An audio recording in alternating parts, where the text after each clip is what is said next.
you for the opportunity to be with you. I believe that whistleblowers are patriots. I thank you all for coming here today to discuss whistleblowers, civil and human rights. I welcome all of you. I want to pay special recognition to whistleblowers here today that come forward to expose wrongdoing, waste, fraud, and abuse. These courageous whistleblowers have risked their careers, livelihood, and personal well-being, and I thank all whistleblowers and those who support their cause. We've gathered here in Washington from across our country to promote, celebrate, and educate Congress about the courage and patriotism of whistleblowers.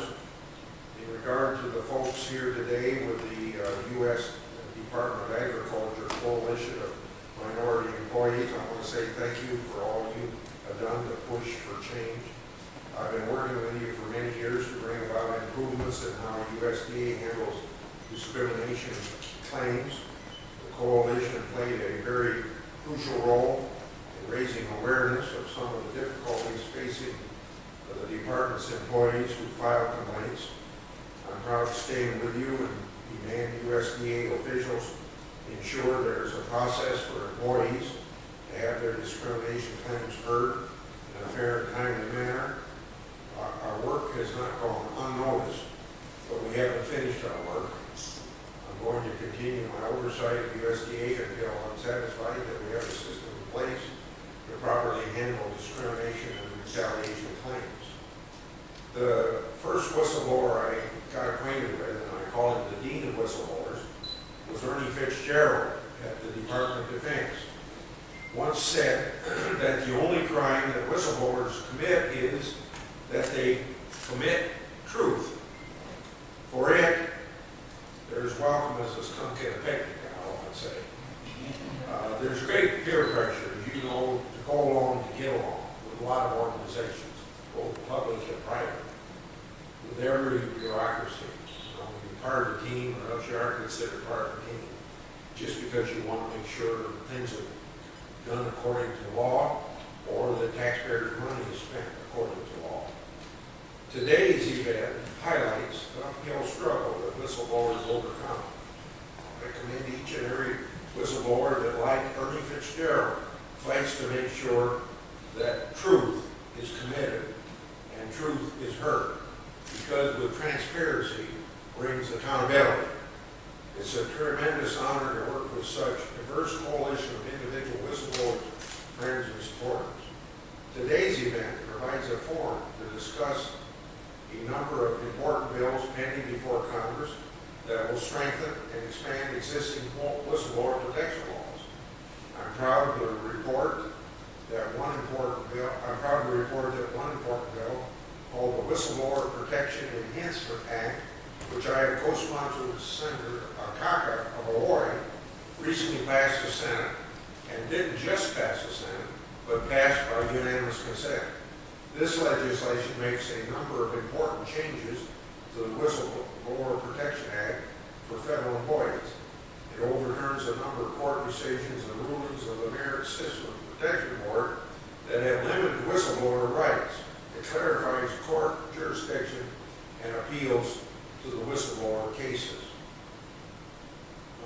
Most importantly, it provides federal whistleblower protection laws to members of the intelligence community for the very first time. This is badly needed addition to protect a vulnerable but valuable group of civil servants. It provides protection without harming national security, coupled with a new process to challenge suspensions of security clearances.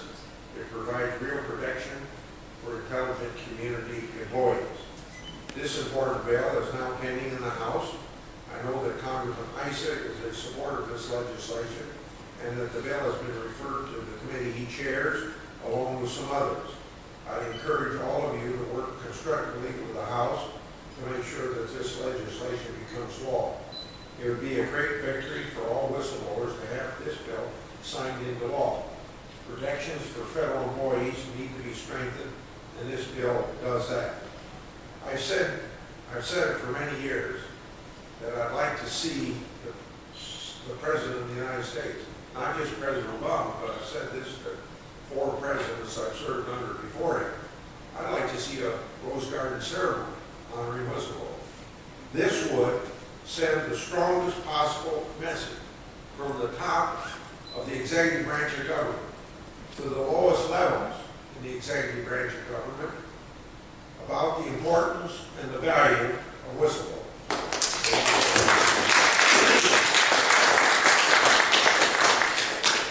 And of course, we ought to be grateful for their efforts.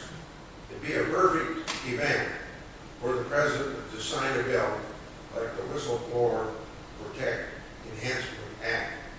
But federal employee whistleblowers are only one story in the fight on many fronts. Other legislation provides a significant protection for private sector employees working in critical sectors.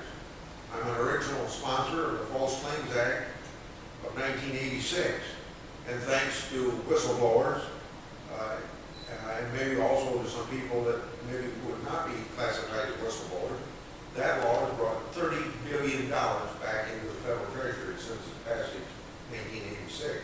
But besides the False Claims Act, I've also sponsored an amendment, whistleblower protection amendments, the Sarbanes-Oxley, and the new whistleblower protections at the Security and Exchange Commission and the Commodity Futures Trading Commission. These groundbreaking laws represent a commitment on the federal level that recognizes the good that whistleblowers bring when they're free to speak. They provide an opportunity to ensure that the truth comes out in our financial sector.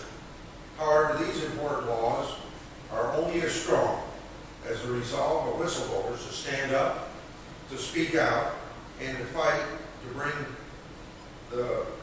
bring forward the truth. It's not easy to be a whistleblower. Many are hurt professionally, but every day, whistleblowers like you are doing your part by attending events like this and coming forward to tell your stories. You have to put a face and a name on whistleblower issues. I thank you for coming here today to tell these stories in a public setting.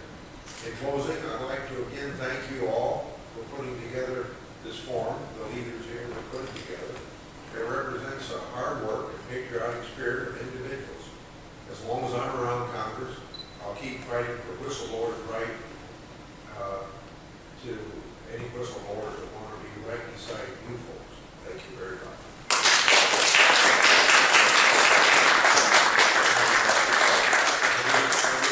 I didn't properly thank everybody for the award that I got. I appreciate that very much. And all I can say is I'm kind of a catalyst, but it's the people that brave themselves and sometimes hurt themselves professionally that come forward that honestly deserve the honor, because they're the ones that are putting out the information that we need. There's no way, even if 535 members of Congress, every one of them doing some whistleblower protection and oversight work, there's no way we know where the skeletons are buried. It's people like you that know where they are, and you tell us to dig them up, and you help us dig them up, and it's a major source of the oversight work I do. The other major source of oversight work I do would be what I would call enterprising journalists, particularly investigative journalists that are interested in what you know and don't know, that sometimes bring things to our attention. But a lot of people that don't like Chuck Grassley and the executive branch of government think I wake up one morning and we're going to investigate the FDA, and the next morning we're going to investigate the FBI, and the next morning the SEC. And I wish I could say that I was that innovative. But the innovation comes from people like you or journalists.